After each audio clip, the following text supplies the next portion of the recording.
Eso es el acto que hace nacer una sociedad unipersonal, ¿sí? No un contrato.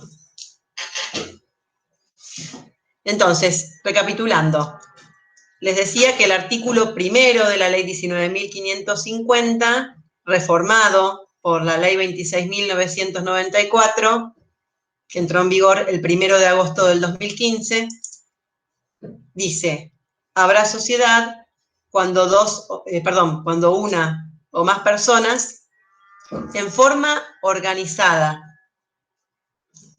les voy agregando partes, ¿no es cierto?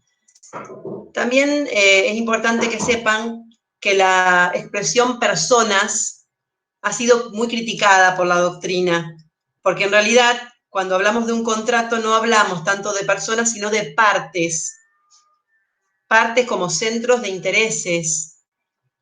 Les digo esto porque a lo mejor hay una parte que está integrada por más de una persona. Vamos a suponer, yo constituyo una sociedad con una amiga y con la vecina de mi amiga. Y vamos a suponer una SRL. Y las cuotas, que son la participación social en la SRL, que adquirimos mi amiga y yo, lo hacemos en conjunto. Vamos a suponer, nosotras tenemos 100 cuotas de la SRL en conjunto. Pero eso no quiere decir, si lo hacemos en conjunto, que yo tenga 50 y ella 50. Tenemos las 100 en conjunto. Somos condóminas de las cuotas. Y en ese caso, conformamos ella y yo una sola parte en ese contrato de SRL. ¿Se comprendió, chicos? Sí, profe. Díganme si no comprenden, ¿eh? Por favor. Profe, pero en su momento, digamos, sí se hablaba de personas. Dice personas, chicos, el artículo primero. Lo que pasa que, bueno, no es correcto, no es una expresión jurídicamente correcta. Puede coincidir, porque podría ser que sean dos socios y que cada uno sea un centro de intereses, pero está la posibilidad de que esa parte esté constituida por más de una persona. Por eso es mejor hablar de partes, es más adecuado. Es una cuestión semántica, chicos, pero más que nada para que ustedes sepan que a veces hay condominio en las cuotas de una SRL, por ejemplo, en las acciones de una sociedad anónima. Es decir, una propiedad conjunta de más de una persona sobre esas acciones o cuotas. Perfecto, bueno. Profe, gracias. De nada. Profe, tengo una pregunta. Sí. Estoy leyendo el artículo 1 de la ley y en la última parte dice, la sociedad unipersonal no puede constituirse por una sociedad unipersonal. ¿A qué se refiere con eso? Se refiere a que, vamos a suponer, yo constituyo una sociedad unipersonal que se llama, el Corcel Sociedad Anónima Unipersonal, ¿no es cierto? Esa sociedad anónima unipersonal, el Corcel, SAU, como se dice sus siglas, no puede constituir otra sociedad anónima unipersonal. Por ejemplo, los alazanes, SAU. ¿Sí? ¿Se entiende? O sea, perfecto. El límite es que yo constituya una, pero esa sociedad anónima unipersonal no puede constituir como socia otra sociedad anónima unipersonal. ¿Se entendió? Sí, profe, muchas gracias. Si no, lo que se trata de evitar es el fraccionamiento de patrimonios, porque yo, si constituyo una sociedad unipersonal, chicos, es como que incorporo parte de mi patrimonio para que esa sociedad pueda realizar la actividad que se dirige a realizar, ¿no es cierto? Entonces, si a su vez esa SAU que constituí saca parte de su patrimonio para constituir otra, es como un fraccionamiento interminable de patrimonios. Creo que el legislador pensó que eso no hace bien a la seguridad jurídica o por eso, o al tráfico de los negocios, ¿no? ¿Sí? Bueno, entonces seguíamos. Habrá sociedad cuando una o más personas en forma organizada. ¿Qué quiere decir esto? Que una sociedad se encara a la actividad en forma lo más prolija posible, digamos, de acuerdo a determinadas pautas que son establecidas en el contrato social, en el contrato que le da origen a la sociedad, y bueno, y también alude a la noción de empresa, a la organización de recursos materiales, humanos, tecnológicos, para llevar a cabo la finalidad que se persiguió al constituir la sociedad, ¿sí? Por eso se habla de en forma organizada. Y luego sigue el texto del artículo 1 diciendo, y conforme a alguno de los tipos previstos en la ley. Se refiere a la ley 19.550, la propia ley que contiene el artículo primero del que estamos analizando.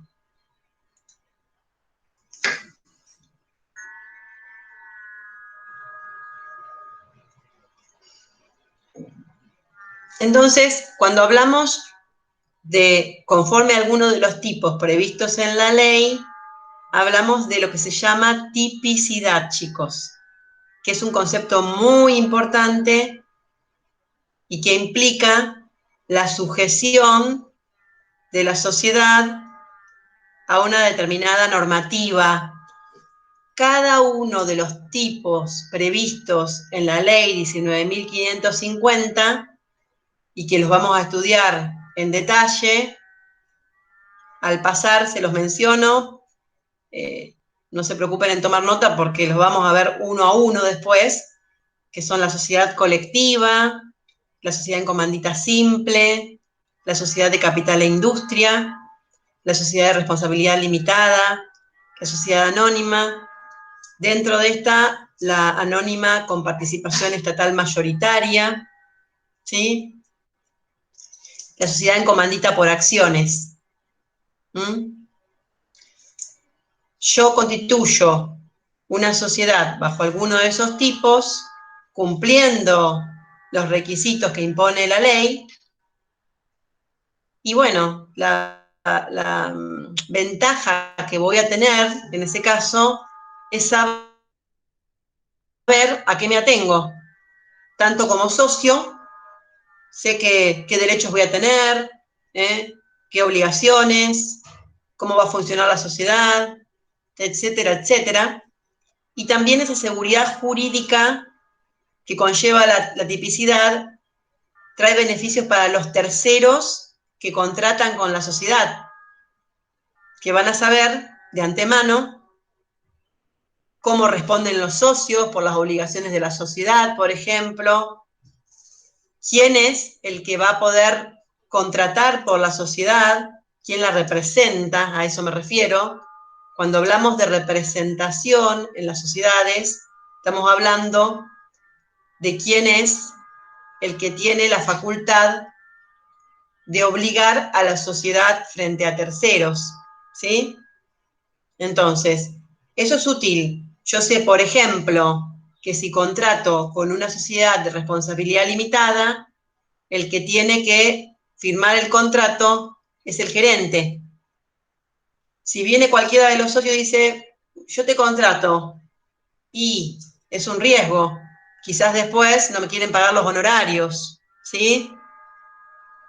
Eso es importante, saber a qué reglas me sujeto, ¿sí? De eso hablamos cuando hablamos de tipicidad.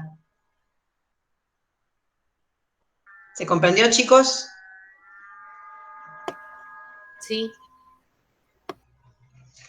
Bueno, entonces, seguimos con el artículo primero. Conforme a alguno de los tipos previstos en la ley, se obliguen a realizar aportes.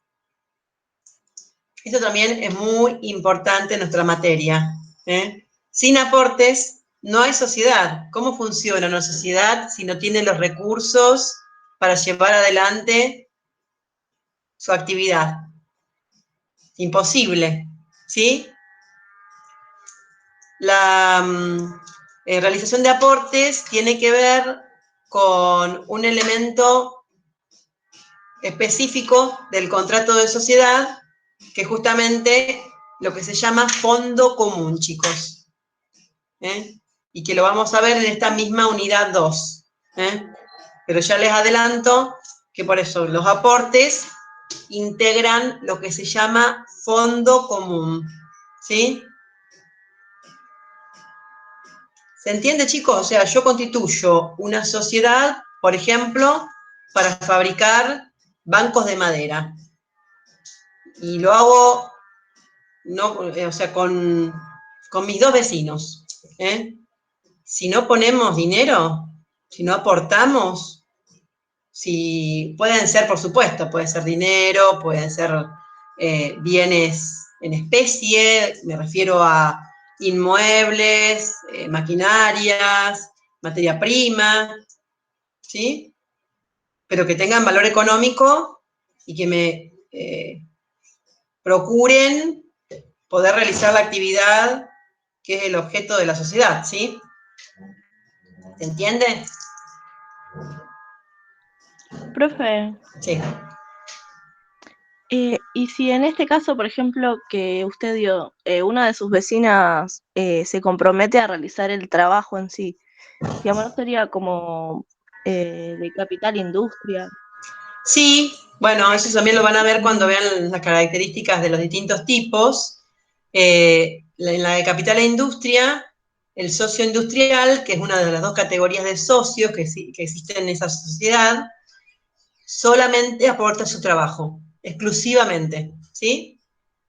Claro, o sea que puede ser un aporte, digamos, justamente, porque recién Sí, y el hablamos aporte tipo social en algunos de los otros, no en todos, también se permite. Estamos hablando de una obligación de hacer, a lo que vos te referís. Porque claro, se pueden aportar obligaciones de dar o de hacer, ¿sí?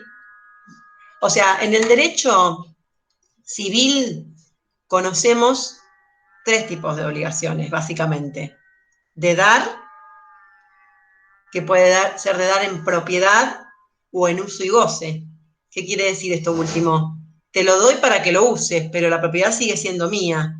Eso pasaría, por ejemplo, si yo tengo un inmueble, un galpón, y ofrezco a la sociedad, doy a la sociedad el uso y goce por 5 años para que funcione la fábrica de bancos de madera ahí, ¿sí?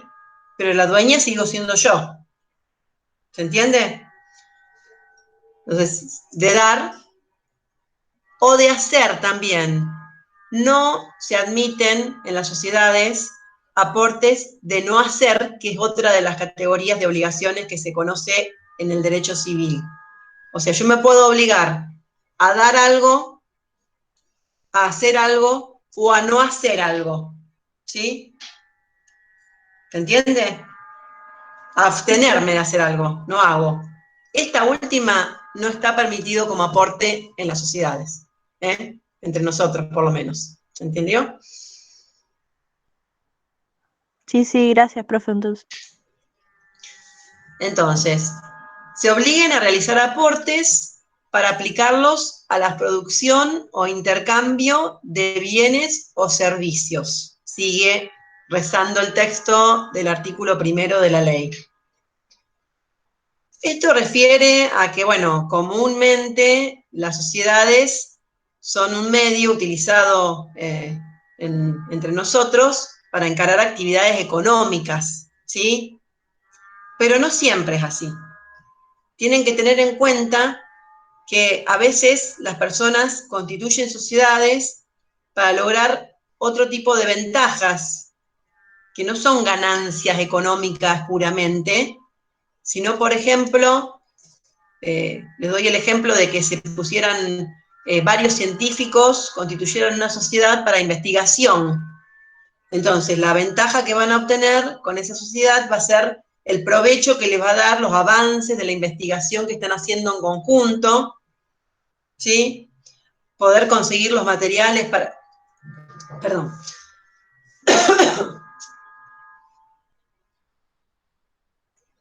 Poder conseguir los materiales para investigar en forma más sencilla o más económica, ¿sí?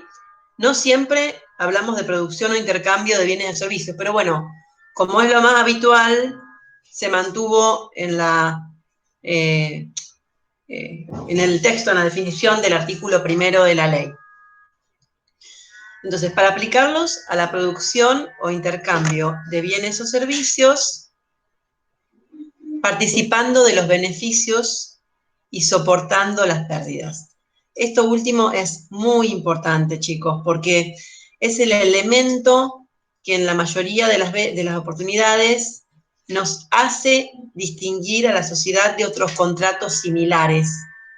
La participación en los beneficios y soportación de las pérdidas es un elemento específico del contrato de sociedad, que, como les dije antes, una nota distintiva, que a veces es el punto que nos lleva a dirimir que realmente esa figura que estamos viendo es una sociedad y no otra cosa, ¿sí? ¿Qué significa participar de los beneficios? ¿Qué significa? ¿Qué les parece que puede significar participar de beneficios? Que si hay una utilidad y sos socio, te tenés que llevar una parte. Seguramente. Eso en principio es así. Hay reglas para que eso ocurra, no es tan sencillo. No es que si hay ganancia, digamos, va a ser así siempre, porque todo depende también de lo que resuelvan los socios hacer con esas ganancias, si se van a repartir o no, o se van a aplicar a reinvertir, por ejemplo, para ampliar la fábrica, ¿sí? O sea, el destino se verá después, pero el objetivo, la finalidad que uno persigue cuando constituye una sociedad es esa, participar de las ganancias, ¿sí? Ganancias o ventajas, como les dije antes. Como les daba el ejemplo de esa sociedad de investigadores, que ahí no va a ser dinero líquido lo que les ingrese a los bolsillos, pero sí van a tener beneficios en sentido amplio, ¿sí? Una ventaja, que a lo mejor indirectamente les da después algún beneficio económico, pero en forma directa no. Por eso, no hablamos solo de dinero, ¿sí? Hablamos de un espectro más amplio de ventajas. Participando de los beneficios y soportando las pérdidas. La soportación de las pérdidas es como la contrapartida de la participación en los beneficios, chicos. Yo tengo derechos, pero a la vez tengo obligaciones. Puedo cobrar, pero a la vez, si la sociedad tiene deudas, tengo yo la responsabilidad de cubrir ese riesgo, y de qué modo lo cubro ese riesgo va a depender del tipo societario adoptado. No es lo mismo en una SRL, que en una sociedad colectiva, que en una sociedad anónima, como vamos a estudiar en unos minutos. No es lo mismo. Todo va a depender de qué tipo de sociedad se trate, ¿sí? Entonces, toda sociedad tiene un riesgo en cuanto a su actividad económica. Va a ir haciendo los negocios después que se constituya, y si se generan deudas y no se pueden cubrir con el patrimonio de la sociedad, atendiendo a qué tipo se trate, vamos a ver si el socio tiene que responder o no con su propio patrimonio. Cuando hablamos de responsabilidad del socio, acá estamos refiriendo a que responda con su propio dinero o bienes. Ustedes, no sé si lo saben, si lo han estudiado ya, cuando se constituye una sociedad, es una persona distinta a la de los socios. Es una persona jurídica, una entidad ideal que la ley permite para lograr la consecución de fines comunes que tienen los socios y que, como les dije, tiene atributos propios de toda persona: nombre, domicilio, patrimonio, capacidad, ¿sí? Y el patrimonio es distinto. O sea, el socio tiene su patrimonio y la sociedad otro, ¿sí? ¿Se comprendió eso? Sí, sí. Bueno, chicos, entonces ese es en definitiva el concepto de sociedad que tienen que saber conocer como la palma de su mano. Es muy importante, sobre todo porque se habrán dado cuenta de que en este concepto hay un montón de elementos que después van a estudiar más profundamente. Es decir, recordando este concepto y estudiando en detalle sus partes, van a conocer una parte importante de la materia, ¿sí? ¿Hasta acá alguna duda?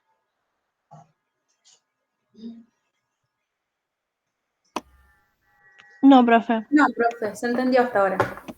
Bueno, y hablando del tema de la responsabilidad al que hacíamos referencia recién, que yo les contaba que perdón, pero se van incorporando y a veces tengo que permitirles el ingreso. Yo les contaba que la responsabilidad personal de los socios por las deudas de la sociedad va a depender del tipo social del que se trate, ¿sí? Vamos a pasar al tema de la clasificación de las sociedades, ¿sí? Porque la responsabilidad que asumen los socios por las deudas sociales es una de las pautas de clasificación que toma la doctrina. Clasificación, son categorías de sociedades, ¿no es cierto? En esta pauta tenemos, según la responsabilidad que asuman los socios por las obligaciones de la sociedad, se distinguen las sociedades en que los socios asumen responsabilidad ilimitada, solidaria y subsidiaria.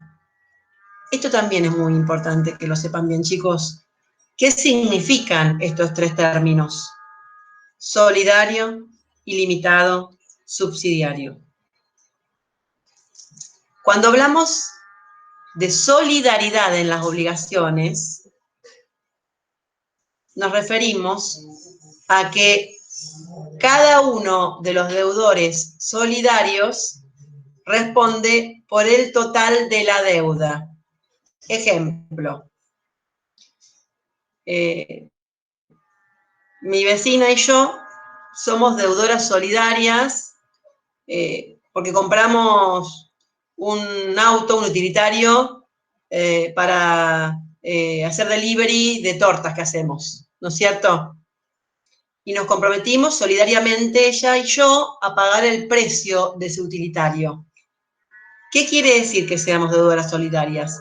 Que el que nos vendió el utilitario, si no pagamos ninguna de las dos, y se debían del precio de ese utilitario 1.000.000 de pesos, puede reclamar el total del saldo que se debe, 1.000.000 de pesos, a mí o a ella, a mi vecina, el total.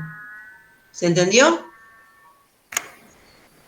O sea, no podría decirle yo, el vendedor del auto viene y dice, pagame el 1.000.000 de pesos. Y yo le digo, no, yo lo compré con mi vecina, yo te pago 500.000 pesos. No, vos sos deudora solidaria, respondés por el total de la deuda, sin perjuicio que después, si yo pago el 1.000.000, le puedo decir a mi vecina, yo pagué todo, dame tu parte, tus 500.000 pesos que te correspondía poner.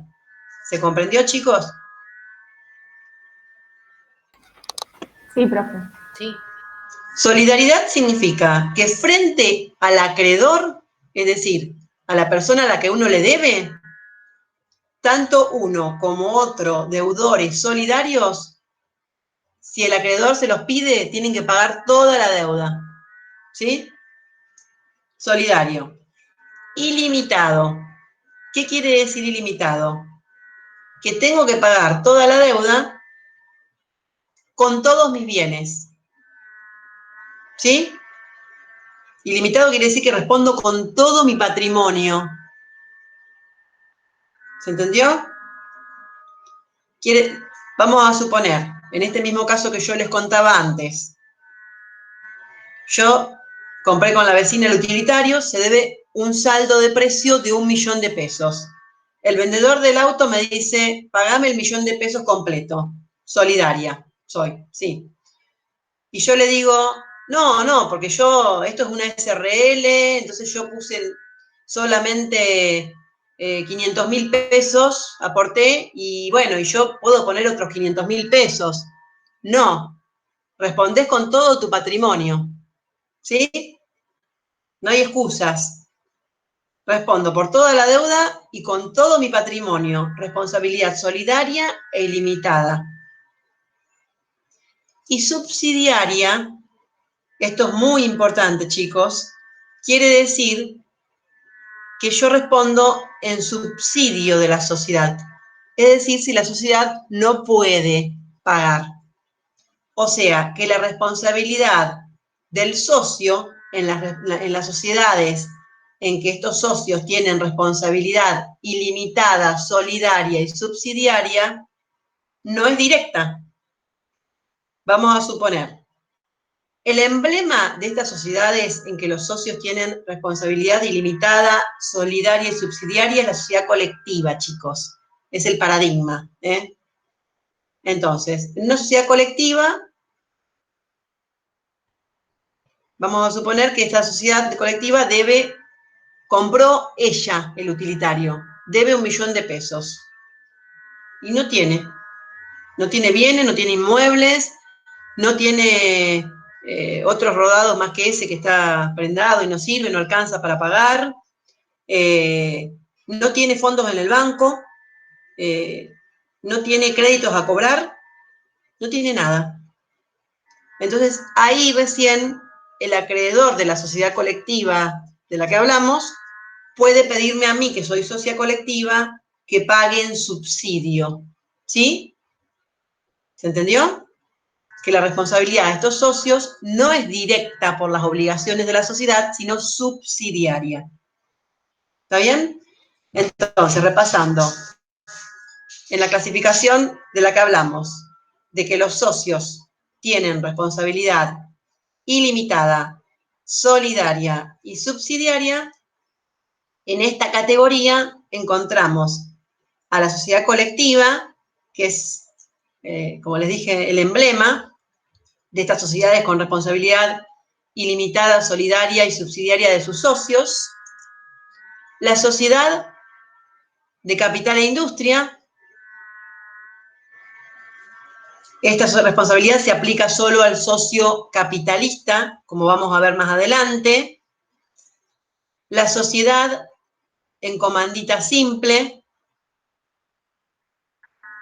que también esta responsabilidad ilimitada, solidaria y subsidiaria se aplica a una de las dos categorías de socios que tiene la sociedad en comandita simple, que es el socio comanditado. Sé que son muchas cosas, pero bueno, tengo que detallarles y después lo comprenderán mejor cuando estudiemos los tipos en detalle, ¿sí? Pero bueno, tengo que adelantárselos porque en eso consiste la clasificación de las sociedades, ¿sí? Profe, Sí. ¿en la sociedad de capital e industria a qué socio se le aplicaba? Al capitalista. Ah, gracias. Bueno, entonces dijimos, pauta clasificatoria, según la responsabilidad que asuman los socios por las obligaciones sociales. Primera categoría, según esta clasificación, sociedades en que los socios asumen responsabilidad ilimitada, solidaria y subsidiaria. Dijimos, emblema, la sociedad colectiva. Otra categoría, sociedades en que los socios asumen responsabilidad limitada a sus aportes. ¿Esto qué quiere decir? Yo aporto 1 millón de pesos para constituir el fondo común de la sociedad, me olvido. Ningún acreedor de la sociedad podría pedirme a mí nada para cobrarse las deudas sociales, ¿entiende? Yo puse eso y me quedo tranquila. ¿Cuál será el paradigma de estas sociedades? La anónima, chicos. ¿Sí? Les repito por un compañero que me pide acá. En esta categoría de sociedades en que los socios limitan su responsabilidad por las obligaciones sociales a sus aportes, a los aportes que hacen a la sociedad, el paradigma es la sociedad anónima, en que los socios aportan, vamos a suponer, suscriben acciones por 500.000 pesos. Yo soy socia de una sociedad anónima y suscribo 500.000 pesos, pago el dinero que me comprometí a integrar y bueno, después pasa que la sociedad le va mal y bueno, los acreedores de la sociedad dicen, a ver, ¿le podemos cobrar a la doctora Martínez? De ningún modo. Se agotó mi responsabilidad con lo que puse para la sociedad, ¿sí? ¿Se entendió? Sí, profe. Sí. Y después tenemos el caso de las SRL, chicos, que no encuadran plenamente en una ni en otra categoría. O sea, no son sociedades en que los socios asumen responsabilidad ilimitada, solidaria y subsidiaria, ni tampoco limitada en forma absoluta. ¿A qué me refiero cuando digo esto? Si bien el nombre nos dice que los socios asumen responsabilidad limitada en las SRL, ¿sí? Es cierto en principio eso. ¿Por qué digo que en principio? Porque si bien los socios de la SRL van a limitar como regla su responsabilidad por las obligaciones sociales a sus aportes, hay 2 casos en los cuales tienen responsabilidad ilimitada y solidaria, ¿sí? Por las obligaciones sociales. ¿Cuáles son esos 2 casos? Se los voy a anticipar. Son el caso de que los otros socios o alguno de los otros socios no haya completado sus aportes. Otro ejemplo. Yo conformo una SRL también con una colega, vamos a suponer, ¿no? Entonces, yo aporté 500.000 pesos y ella otros 500.000 pesos. Yo los pagué, los di a la sociedad. Ella puso 250.000 pesos y les quedaron pendientes otros 250.000. Pasan 6 meses y no los paga. Pasa 1 año y no los paga. Pasan 3 años, no los pagó nunca. Y la sociedad tiene una deuda. ¿Sí? El acreedor de la sociedad empieza a investigar y dice, uy, la sociedad esta no tiene nada, ¿de qué me voy a cobrar? No tiene inmuebles, no tienen fondo en el banco, los autos que tienen están todos fundidos. Y empieza a preguntarse, es una SRL. A ver, me voy a fijar, voy a investigar si están integrados los aportes totalmente. A ver, la socia Vanessa Martínez, sí, integró todo, pagó todo. Y la socia María López, había un saldo pendiente de 250.000 pesos. ¿Qué puede hacer ese acreedor? Pedírmelos a mí, que pagué todo. ¿Se entendió? O sea, yo, que soy consocia de la otra socia que no cumplió con el total de lo que prometió aportar, tengo que poner lo que ella no puso para completarlo. ¿Se entiende? Profe, una consulta, ¿pero puede ir también contra ella o exclusivamente contra usted? Contra ella también, subrogándose en la sociedad. Lo que pasa que, bueno, es bastante probable que ella no tenga, digamos, solvencia. Si no Claro, que por algo pagó no haya y yo pude integrado. pagar, o sea, a veces es la forma más fácil que recurre el acreedor, ¿sí? ¿Seguro? Sí, profe. ¿Cómo? Claro, o sea, un acreedor en general no tiene mucha contemplación, a ver quién puede pagarme más fácilmente, o sea, a ver a quién le puedo cobrar de la forma más benéfica. No, o sea, quiere cobrar rápido y hacer reaccionar rápido, ¿sí? Y si yo cumplí, quiere decir que seguramente voy a reaccionar si él me pide, si me reclama, ¿sí? A ver qué me preguntan aquí. Perdón, ¿eh? Por el monto que no se aportó, chicos. Acá me pregunta una compañera si es por el monto que no se aportó o por el total de la deuda. No, por el monto que no se aportó, ¿sí? O sea, la responsabilidad solidaria e ilimitada de un socio de la SRL es por la efectiva integración de los aportes no integrados por alguno de los consocios, ¿sí? ¿Se entendió?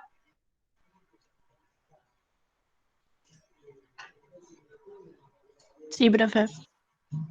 Bueno, ese es uno de los casos en que los socios de la SRL pueden tener sobre sus espaldas una responsabilidad ilimitada y solidaria, una excepción a la regla de que responden en forma limitada, como lo dice el nombre de la sociedad, SRL, ¿no? Primer caso, por eso, responder por la efectiva integración de los aportes no integrados por otro de los socios. Segundo caso de excepción, responsabilidad ilimitada y solidaria por la sobrevaluación de aportes en especie. Vamos a ver también, más adelante, que cuando se constituye una sociedad, todos los socios van a hacer aportes, ¿no?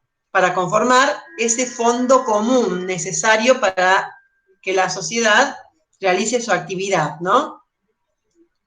Entonces, el tema es el siguiente. Si yo aporto bienes, no dinero, ¿sí? Aporto un inmueble, vamos a suponer. En el contrato tengo que asignarle un valor. ¿Cómo hago yo para saber cuánto significa ese inmueble? Le pongo un valor. Vamos a suponer, hago lo siguiente. Yo aporto un terreno para después hacer un galpón y hacer la fábrica de los bancos de madera a la que me refería antes. Ese terreno, de común acuerdo con mi otro socio, decimos que tiene un valor en el mercado de 50 millones de pesos, ¿sí? Pasa el tiempo, la sociedad realiza su actividad y le empieza a ir mal, ¿no? Pasa lo mismo que le conté antes. Tiene obligaciones que no cumplió, tiene deuda la sociedad y uno de los acreedores, bien asesorado, dice, no tiene nada de que lo que me pueda cobrar la sociedad. ¿A quién le cobro? Entonces empieza a revisar estas cosas que les digo. ¿Se integraron todos los aportes que se prometieron? Sí, sí. Investiga esto y a diferencia del caso anterior que les contaba, en el caso de que yo les contaba antes, yo había puesto los 500.000 y el otro socio también, los pagó. Listo. No hay nada pendiente para integrar. Y después se fija, a ver, el patrimonio está formado por un inmueble. Un inmueble en el que está funcionando la fábrica. ¿Cuánto vale este inmueble? ¿Sí?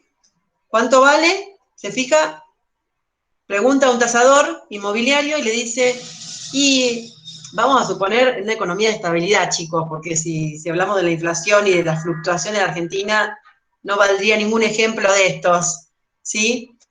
Entonces, vamos a suponer que se fija y este inmueble, en lugar de 50 millones, en realidad como está en la periferia, en una zona complicada, que no tiene cloacas, no tiene tendido de gas natural, en realidad valía 10 millones, no 50 millones ese terreno. Entonces, ¿qué va a pasar? Hay 40 millones de diferencia, chicos, de pesos. ¿Sí? ¿Se comprende? Por esos 40 millones de pesos que fue sobrevaluado el terreno que el otro socio aportó, yo también respondo en forma solidaria e ilimitada. ¿Sí? ¿Se entendió eso, chicos?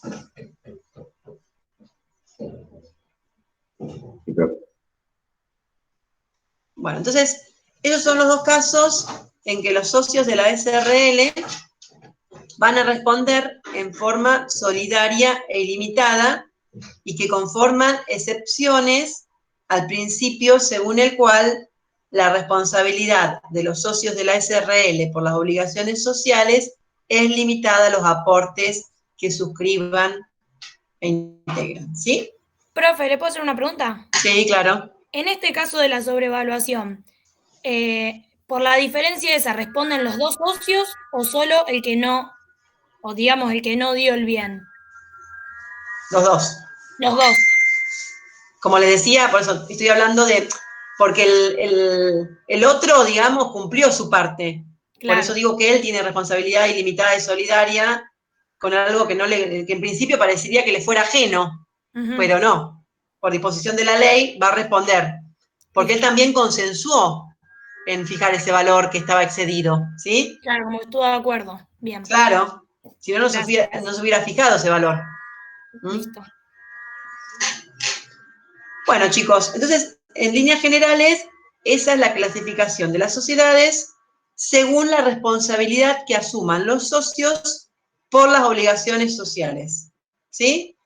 Y como vimos, la SRL está como a un costado porque no encuadra plenamente en ninguna de las dos anteriores categorías que habíamos visto, ¿eh? O sea, encuadra en la de responsabilidad limitada, pero con esos detalles tan importantes que vimos recién, ¿sí? Pauta de la responsabilidad de los socios es la que vimos recién. Segunda pauta de clasificación de las sociedades que postula la doctrina. Es según la importancia que tengan las cualidades personales de los socios, ¿sí? Hay tipos societarios, chicos, en que las cualidades personales de los que las integran, ya sea sus habilidades personales, su solvencia, ¿sí? O sea, la posibilidad que tienen de pago, la confianza que generan, ¿sí? La honestidad, la destreza para los negocios, que sean diligentes, que sean responsables en las cuestiones que se les encomiendan. Todas esas características son de la mayor importancia en algunos tipos societarios, ¿sí? En cambio, hay otros tipos societarios en los cuales estas circunstancias no importan, a punto tal que a veces los socios no se conocen entre sí. De este último grupo, ¿cuál será el paradigma? Una sociedad anónima. Por ejemplo, esas grandes sociedades anónimas que cotizan en bolsa, chicos, y que los accionistas no se conocen, ¿sí? Del otro grupo, es decir, aquellas en que las cualidades personales son muy relevantes, el paradigma es la sociedad colectiva. Cuando hablamos de sociedades en las que las cualidades personales de los socios tienen mucha relevancia, hablamos de sociedades de personas o sociedades personalistas. Cuando en cambio hablamos de sociedades en que tiene importancia más el capital que las personas, hablamos de sociedades de capitales o sociedades capitalistas, ¿sí? En el primer grupo, sociedades de personas, encuadramos a la colectiva, a la en comandita simple, a la de capital e industria. En el segundo grupo, sociedades de capitales, encuadramos a la anónima y a la en comandita por acciones. La SRL también, al igual que en la clasificación que vimos antes, queda como ajena, como a un costado, en una categoría como intermedia, chicos, ¿sí? ¿Por qué? Porque también cuando la estudiemos, vamos a ver que tiene rasgos propios de las sociedades de personas y otros propios de las sociedades de capitales. Por eso muchos autores dicen que la SRL es una sociedad mixta, ¿sí? ¿Se entendió hasta acá, chicos?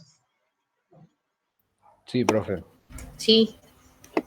Bueno, entonces, repasando. Pauta de la responsabilidad de los socios, clasificación. Segunda pauta, la importancia que tengan las personas o el capital, ¿sí? Sociedades de personas, sociedades de capitales. Otra pauta de clasificación clásica de las sociedades pone el enfoque en la forma en que se divide el capital social. El capital social, chicos, es la suma de los aportes que hacen los socios, ¿sí?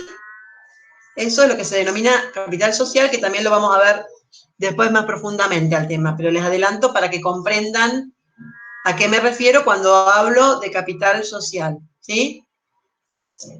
Entonces, el capital social se puede dividir en partes de interés, en cuotas o en acciones.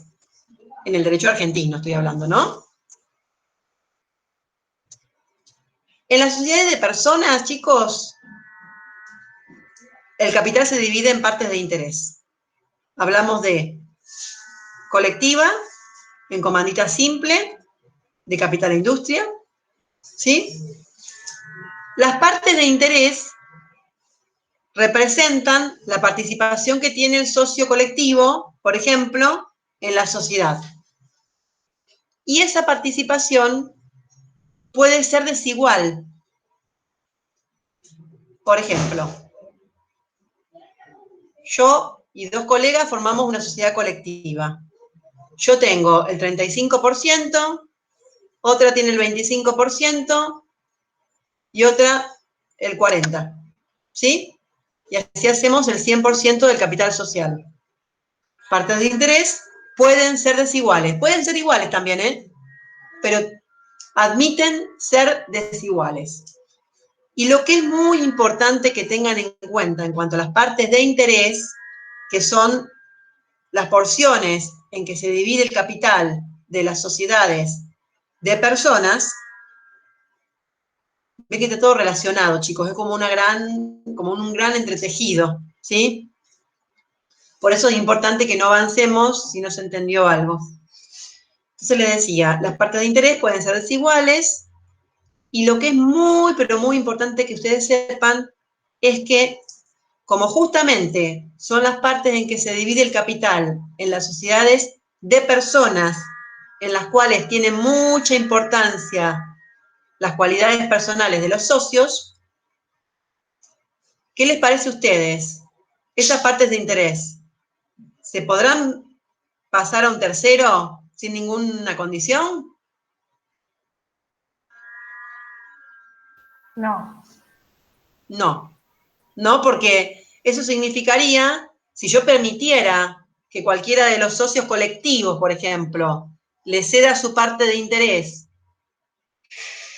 a otra persona que yo no conozco, ya se derrumbaría ese sentido de que a mí me interesa estar con personas que me generan confianza en la sociedad, ¿sí? Entonces, las partes de interés, por regla, no se pueden transmitir sin la conformidad expresa de los demás socios.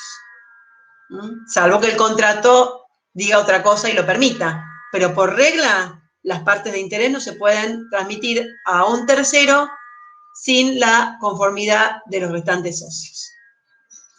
Como consecuencia también de esta prohibición de transferencia sin la conformidad de los demás socios, tampoco se pueden rematar en subasta pública.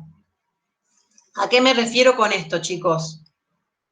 Vamos a suponer, yo soy socia de una sociedad colectiva y tengo una parte de interés, ¿no es cierto? ¿Qué pasa? Yo debo 100.000 pesos al banco de un préstamo que tomé y no pagué. Yo, no la sociedad, yo, que soy socia a la vez de una sociedad colectiva.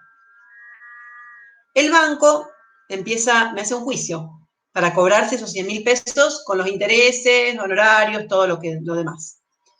Se encuentra con que yo no tengo nada a mi nombre. No tengo auto, no tengo casa, no tengo lancha, no tengo dinero en otro banco. Entonces, empieza la labor investigativa, como les decía, y bueno, de casualidad se entera, googleando mi nombre, sale una publicación en que dice que yo soy socia colectiva del Amanecer Sociedad Colectiva. ¿Sí? ¿Hasta ahí estamos bien? Y el banco dice, bueno, le embargo la parte de interés de la sociedad colectiva. ¿Puede el banco? No. Puede. ¿Qué no? ¿Así? Puede. Puede embargar, pero no hacer rematar. ¿Y cómo se cobrará, les parece a ustedes? Si no puede rematar, o sea, no puede hacer un remate en que al mejor postor, ¿quién quiere esta parte de interés? Eso no se puede. Justamente por la prohibición de que vaya a un extraño la parte de interés y que los demás socios tengan que soportar a un extraño, ¿no? Entonces, ¿cómo les parece que se podría cobrar al banco si me embarga la parte de interés? ¿Con las ganancias? Muy bien, perfecto. Con las ganancias, o si la sociedad termina por algún motivo y sobra plata después de pagar las deudas, cada socio tiene derecho a lo que se llama cuota de liquidación, es decir, la distribución de lo que quedó cuando se termina la sociedad. De esa cuota de liquidación también podría cobrarse el banco, ¿sí?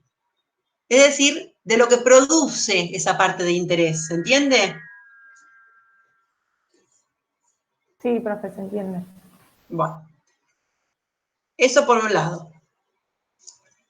Entonces, en esta clasificación de cómo se divide el capital, dijimos, capital se divide en partes de interés, con todas estas características, sociedad colectiva, en comandita simple, de capital e industria. Sociedades en que el capital se divide en cuotas, la SRL. ¿Sí? Las cuotas son de igual valor, equivalentes a 10 o su múltiplo. ¿Sí? Acá son de igual valor. Las partes de interés pueden ser desiguales. Y en cuanto a la transmisibilidad, las cuotas de SRL son, por regla, libremente transmisibles. Pero se puede restringir esta libre transmisibilidad, se puede poner condiciones. No es tan llana esta libre transmisibilidad. Por último, tenemos aquellas sociedades en que el capital se divide en acciones. ¿Cuál será? La sociedad anónima. Perfecto, es el paradigma, sí. Y esas acciones sí son plenamente transmisibles, y circulan, porque acá, como dijimos antes, las personas de los accionistas no son muy relevantes. Si bien esta afirmación que les hago se relativizó, sobre todo en los últimos 20, 30 años, porque no sé si alguna vez he escuchado hablar de las sociedades anónimas de familia, ¿sí? Se usa mucho en Argentina, es decir, son sociedades anónimas, pero que tienen muchos rasgos que las harían asimilar más a las sociedades personalistas, ¿se entiende? Porque en general son integradas por familiares, por amigos, por colegas de una profesión, personas que se tienen confianza y se conocen mucho entre sí, ¿sí? O sea que todo en realidad no es tan blanco o negro. En el derecho, el color más común es el gris, ¿sí? El gris, que puede ser gris perla o gris topo, y en el medio una amplia gama de tonalidades, ¿sí? Por eso hay cosas que frecuentemente no son tan absolutas. Chicos, yo lo que les propongo es, no voy a extender tanto la clase, porque me parece que llega un momento, sobre todo con la virtualidad, que uno no puede concentrarse, ¿sí? Nos pasa a todos, yo que tomo a veces clases de posgrado, y llega un momento que estar prendido a la cámara no es lo mismo que estar en un espacio normal, ¿no? Así que bueno, les propongo que dejemos acá. Si tienen alguna duda,